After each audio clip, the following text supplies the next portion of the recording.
It is currently Sunday, August 2nd, 9:05 a.m. I'm going to take you guys with me. Today we have pull on the menu. As you can hear in my voice, I definitely don't sound the best. It just adds fatigue on fatigue, but it's just a head cold. Hopefully it goes away quickly. I do everything proper, everything right to make sure that that is the case. So usually the time of day it'll affect me the most is as soon as I wake up, but as soon as I get past that, it's all good and everything's dandy. And then I will, I already have more than half of my steps done for the day. I'm at 6,800. 12,000 is how many I get for the day right now. So, I'll finish those up when I get back from training. But for the most part, the time of day I get affected the most with how I feel is post-training, as soon as I get home. It definitely has something to do with the traffic on the way back. There'll always be traffic right now. If you know where I live, in Lavallette, New Jersey, this time of the year, it is the absolute worst. The key word is bennies, renters. Ridiculous. That's why my favorite time of the year here, late August, September, October, November, March, April, May, early June. Anyway, I'll get back to you with my daily rip, and then we'll be at the gym. So, thank you for joining. Let's ride.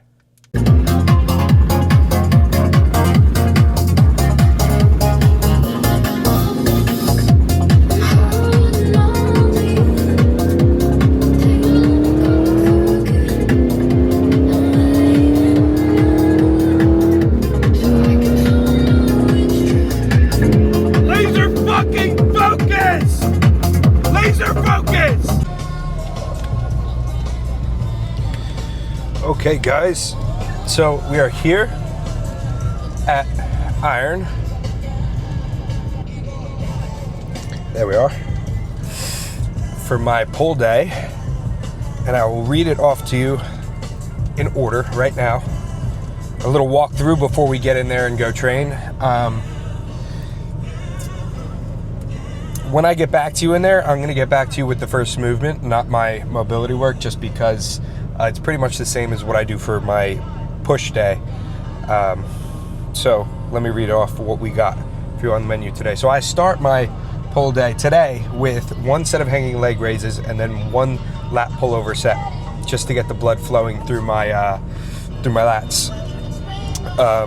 So I'll do 2 sets of single arm pull down on a cable stack, and then I'll do the prime plate loaded machine row, 2 sets there. I'll do single arm machine or single arm cable row, and then I will do the prime extreme row for my upper back, 2 sets there, 2 sets there. 3 sets of single arm preacher curls, and then 1 reverse pec fly, or 1 reverse rear delt on the pec fly. So I will get back to you guys in there. Let's get it on. All right. We're here for our our primer work, which this is going to be 1 set, as many reps as possible of hanging leg raises, and then I'll do 1 set of lat pullover. So let's get right into it. Oh, I wish I was taller. Yep.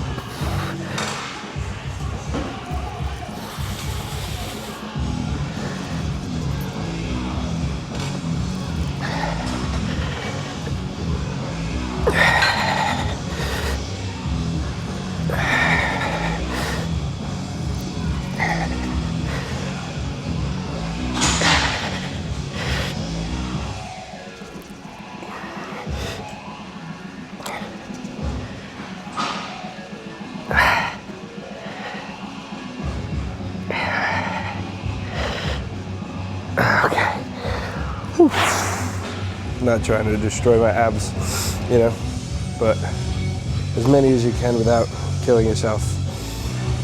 And then I'll do my my 1 set of pullovers, and this is like directly for you know, you're not, it's not like an actual set. You treat it like an actual set with the movement, but you're not going within proximity to failure. You are simply just getting blood flow through your lats. So we're not looking to destroy weight here. We're just looking to get our lats primed and ready for the lat work for today. So let's get into this one. Drive through the elbows. Let it stretch. Yeah.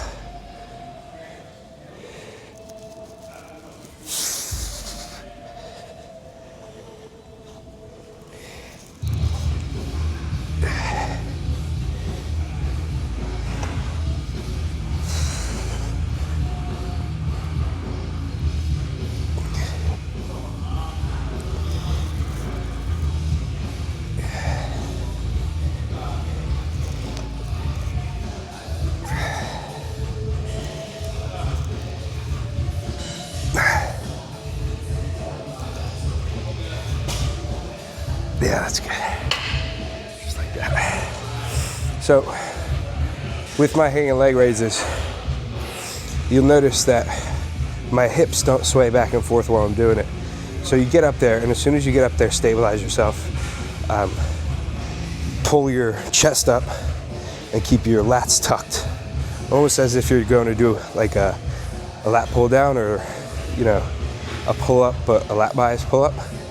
Keep your lats tucked, and then keep your hips from moving, and you're just moving those legs up and down. And then for this, use a weight that you could comfortably sit back with, but you're not using your body. Just simply bent over, pulling through with the lats, and getting the blood in there. I'll get on with the next movement. If you can't set up your exercises properly, you're not going to be able to target the muscle you need properly. So set this all the way down, set this all the way down. And I'll literally do, well, actually, I will do no warm-ups here, because I've been doing this movement for so long that it's just almost like second nature, and there's already a shit ton of blood in my lats from those two small things. So let's get right into it. Always use your wrist straps, guys. You're training your back, not your forearms, not your arms. Training your back.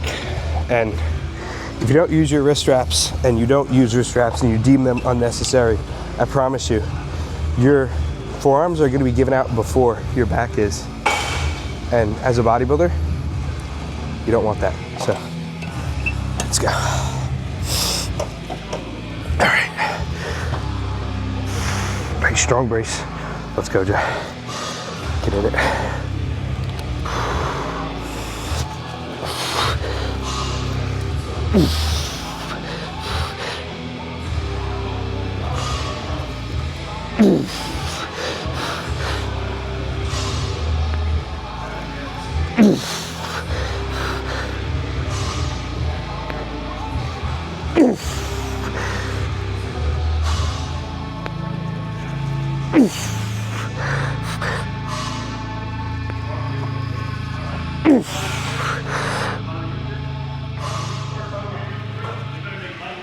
One more.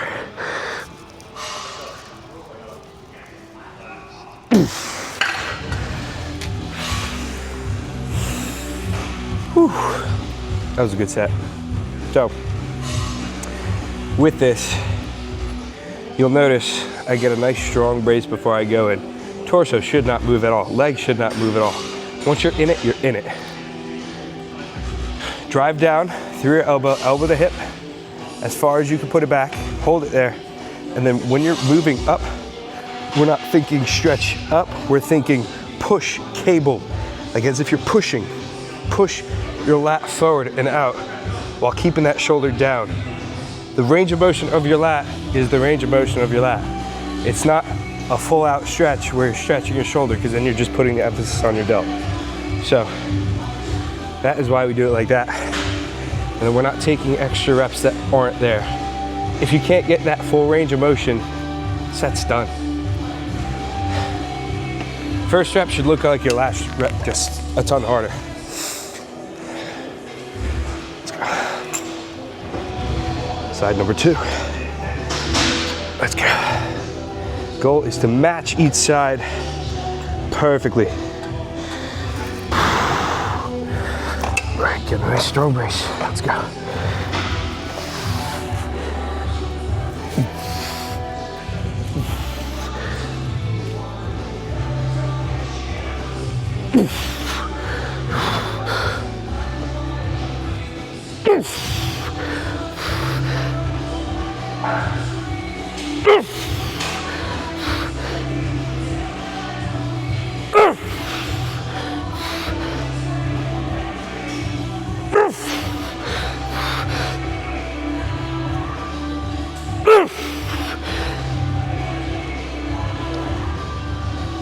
Yes! Oh, perfect set. We are on to movement number 2. This is the plate loaded prime extreme row. Or no, this is the plate loaded lat bias row. And I set this up with 80% of the weight on the top peg, 20% in the middle. Right now I have 205 loaded on the top and 50 loaded in the middle. In the off season I probably have 275 on the top or something, but it's not that I've gotten weaker, it's that we're not trying to dig back at our muscle and lose it from overly fatiguing ourselves and killing ourselves. So doing absolutely perfect rep. In the off season when I'm pushing weight and feeling like a crazy motherfucker, yeah, the reps might not be all completely perfect, which is not something I pride myself on. I want to control that a little better this off season, get way past what I was, you know, strength wise, but also making everything look prettier and growing a lot better, more efficiently. So I'll get into my first set here. This is literally my favorite back piece besides the prime extreme row and the Nautilus pull down. Let's go.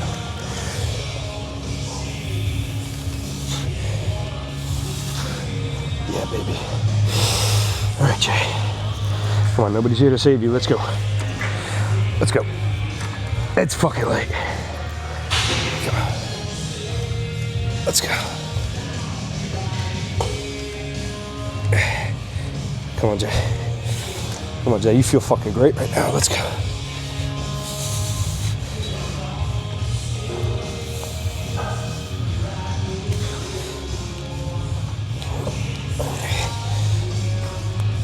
Let's go. Don't fucking need it. Let's go.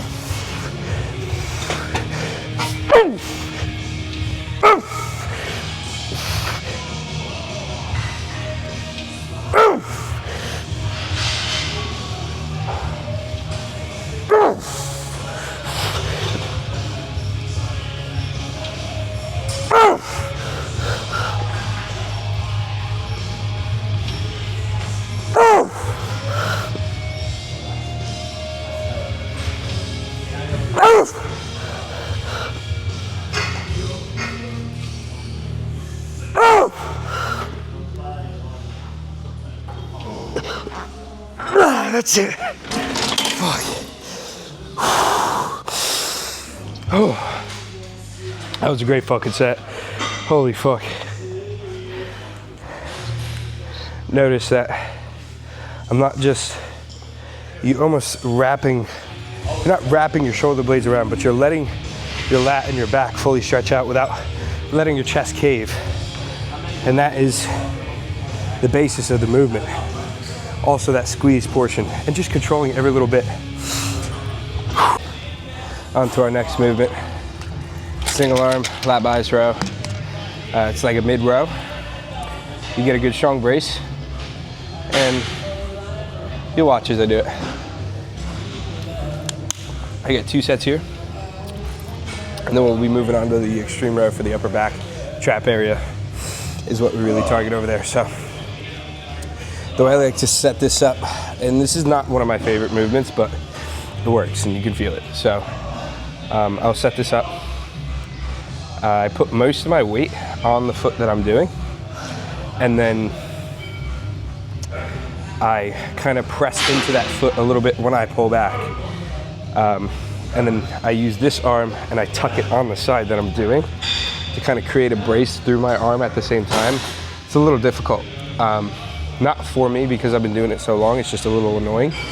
But once you get good at this, it is a great movement for your lat, I'm not gonna lie. So just because it's not my favorite doesn't mean it doesn't work.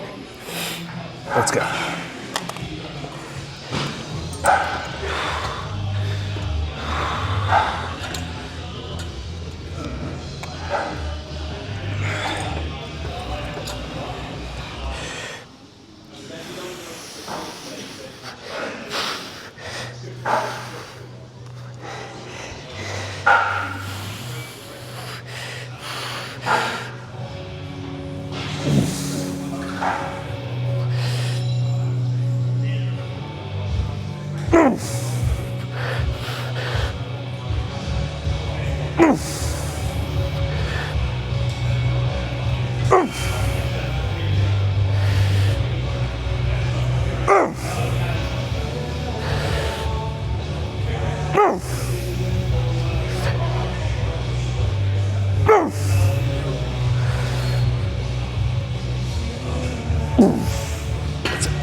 So guys, you'll see there, I take this arm, tuck it into my waistband, and push down. And I'm pushing against this foot as I'm pulling.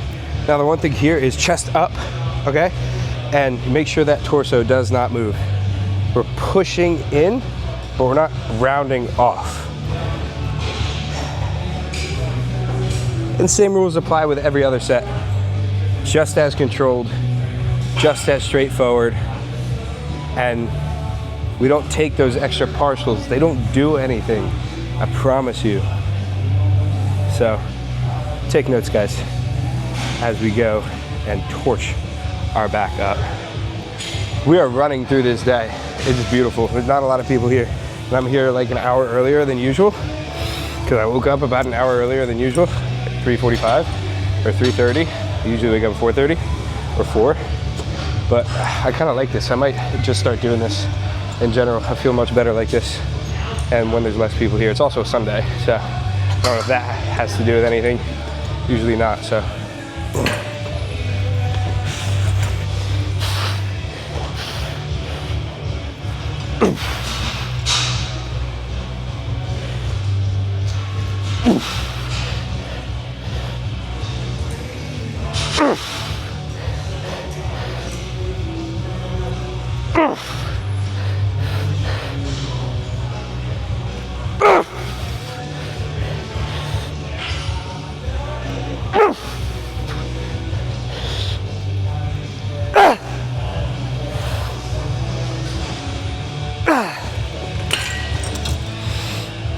Now you're probably watching this saying like, oh, you got more reps, you got more this, you got more that. No, I don't. If I can't get that, if I start losing an inch on how far I could get it back, the set's over, it's done. You're not hitting the muscle the way you should be anymore. So you make sure when you're wrapping your hand around that your thumb doesn't drift up. Thumb should always stay wrapped around. And then you're squeezing down into your hip, not pulling up like this, you're squeezing down into your hip. And then chest up, not rounding, letting it letting it pushing in. 2 sets here. This is the prime extreme row, plate loaded. I will set this up with 80% of the weight at the top and 20% of the weight in the middle, and then I'll do 100% of the weight on the top peg. What that does is it's putting more of an emphasis on the stretch portion of the movement.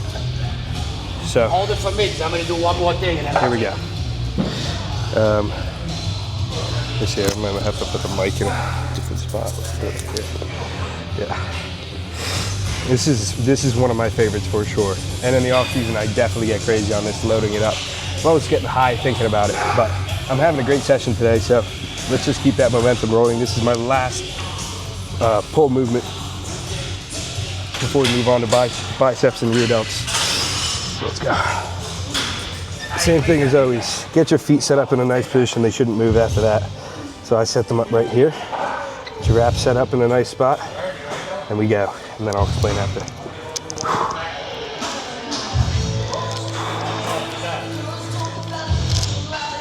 Let's go.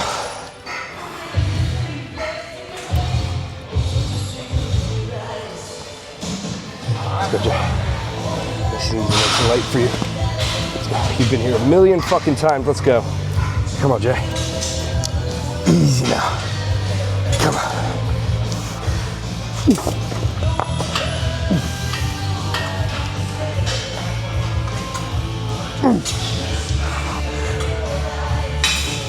Oh, super fucking light.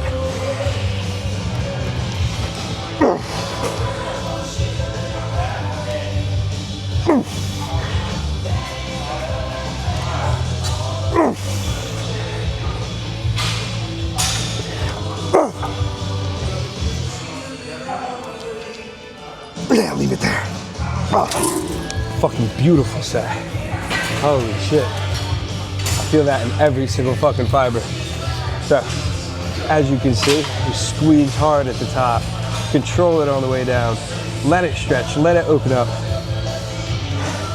That was a beautiful set. Whew. Now I'm gonna load all 100% top. You guys, like, I don't need to show you each working set. I'll just take you through one of each, you know?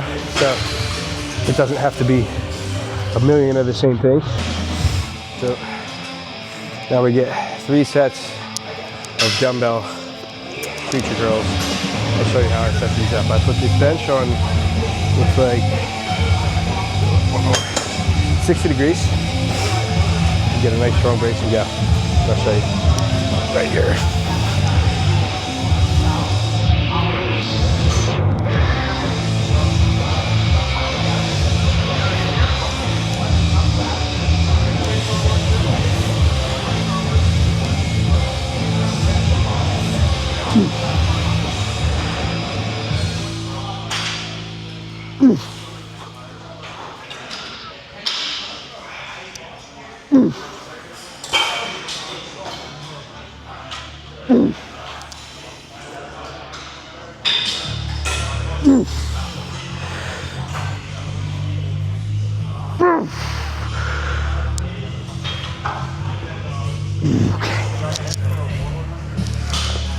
So you take a, what the hell?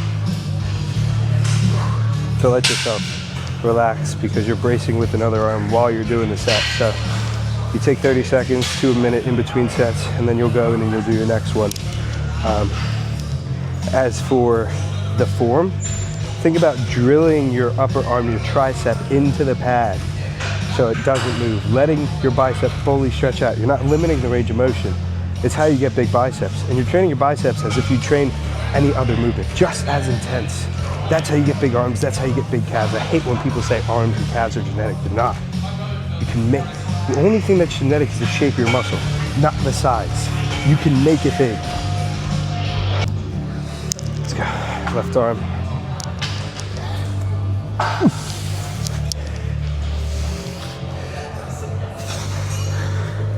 Drilling the arm into the upper part of the pad. There we go.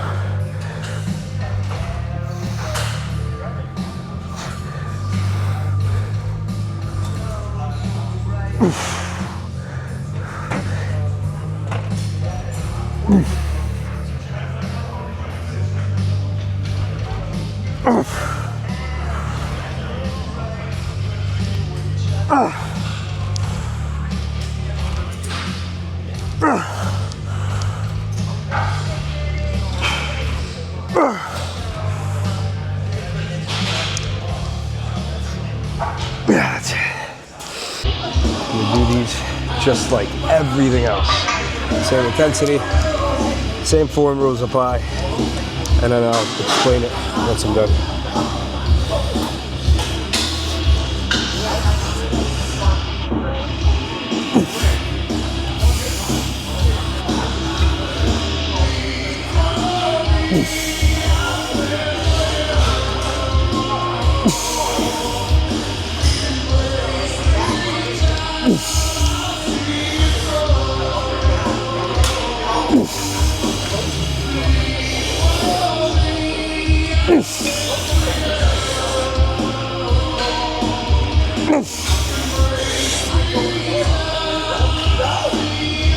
That's it. Okay.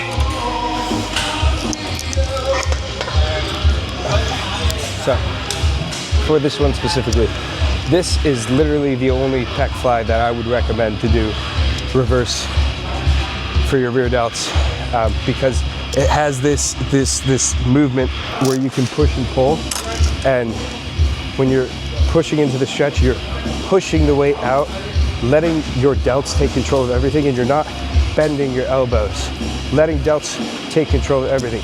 Now when you're pushing back with your rear delts, you're not squeezing back with your back, because then you're turning into a back movement. You're simply just out and down. I mean, guys, all things considering today, very, very pleased with the way the session went. But let's get into some posing. Looking pretty fucking gnarly through the shirt. Legs are looking fucking diced. All right, let's get this stuff off.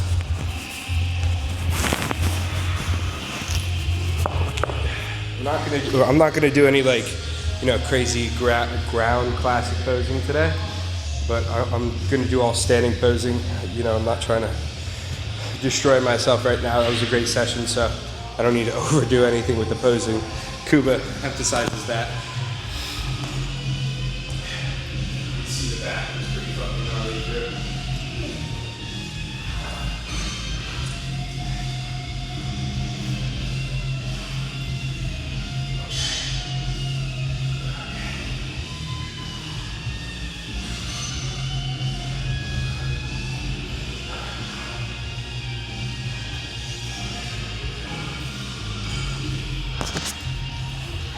So we'll do some front shots like this, and then for some reason when I have the camera facing in the mirror, my back looks worse. It looks better straight on, which is how it actually looks. So I'll flip it around when I do some back poses. So let's do some front shots to start. Put you guys on my chain. Just, I'm not gonna do my mandatories. I'm gonna do front double, front lat, abs and thigh, vacuum, some other front poses. So let's start pretty simple with the front lat, which is one of my favorites right now.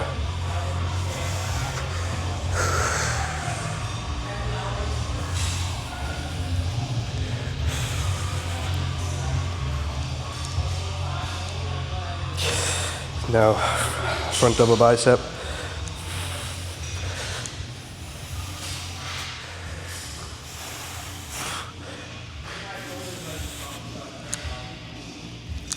Gotta move back, this lighting is horrible.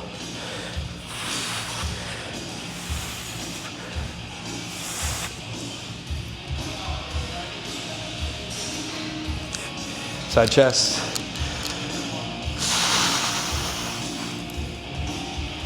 Money. Side try, look at the glutes.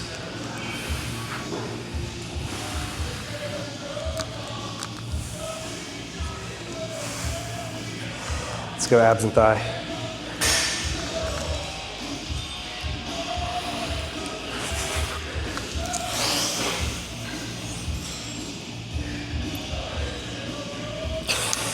Musk.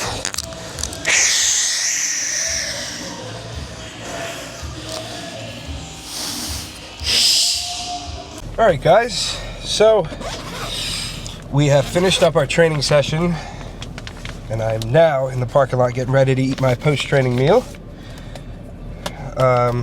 So overall, guys, I'm actually extremely pleased with the way today's session went. Granted, obviously you can hear my voice. I don't sound the best. I'm not feeling horrible. It's just a little bit of congestion, and it feels like it's on the way out. No, I have not told Coach or Kuba about this because I know it's going to be a quick one. I could just feel it. It doesn't feel horrible. It might be out tomorrow. It might be out the next day, but it's definitely not compromising anything. And I know that. Like, I know my body. You know, I know when it's too much and I have to say something, but very pleased with the way today's session went. You know, what's funny is I'm not in the spot that I pulled in.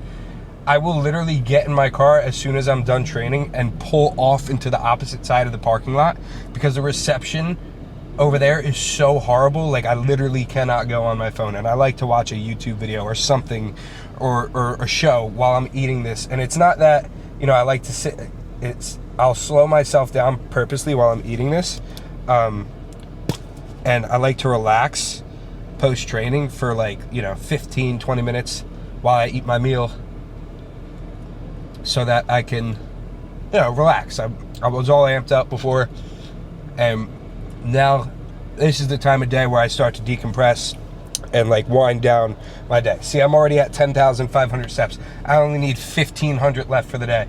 So, you know, I'll get home, I'll finish out my steps, and then I'll be done with it. So I'll make my post-workout meal here with you guys in the car. Everybody knows, if you know me, this is literally my favorite meal of the day. But first, before I make it, we're gonna take our supplements, how I always do every day. My supplements are from HD, code JTFIT. You know the drill.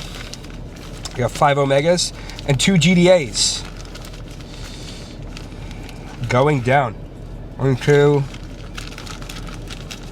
3, 4, 5, and 2 GDAs. As always, in the bag, water.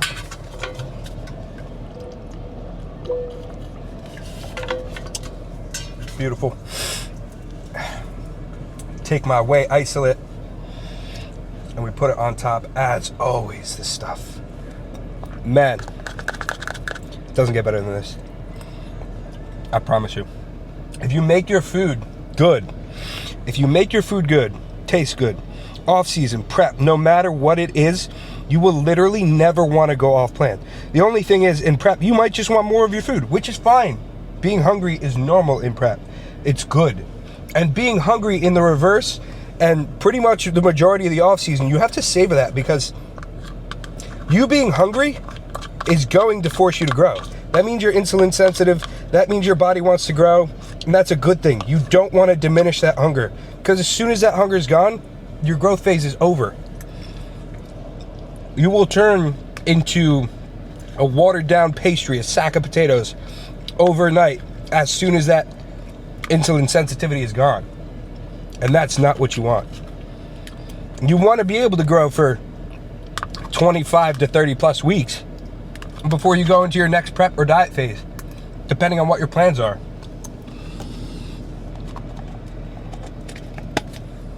Isolates on top. Now, our sprinkle of cinnamon. I turn off the air so that it doesn't get all over me. Woo! That's the stuff. Let me show you guys.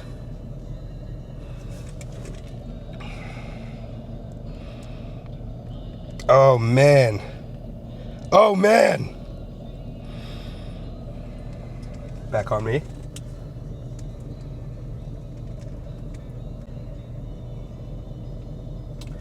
And picture for the story, for the Instagram story, because I post all my meals on my story every day. And the reason I do that is because it's like for like informative reasons, or ideas for people, or, you know, what does this guy eat? This is what I eat, actually. So, you know, you're just letting people know this is what I do, this is what I'm doing. And first bite for you guys, and then I will see you guys in the next YouTube video, because today is just a training day. So first bite for you guys. That's what dreams are made of. Fuck. I'm gonna be so sad when this is over. Anyway, guys, again, thank you for joining me. If you like my content, please subscribe, please comment, please ask questions. I will be right back to you with more and more content. As always, guys, at Vane, at HD Muscle, code JTFIT. Let me know how I can do anything. Let me know what you guys want to see. I'm going to continue to pump stuff out, and let's grow. Let's grow together.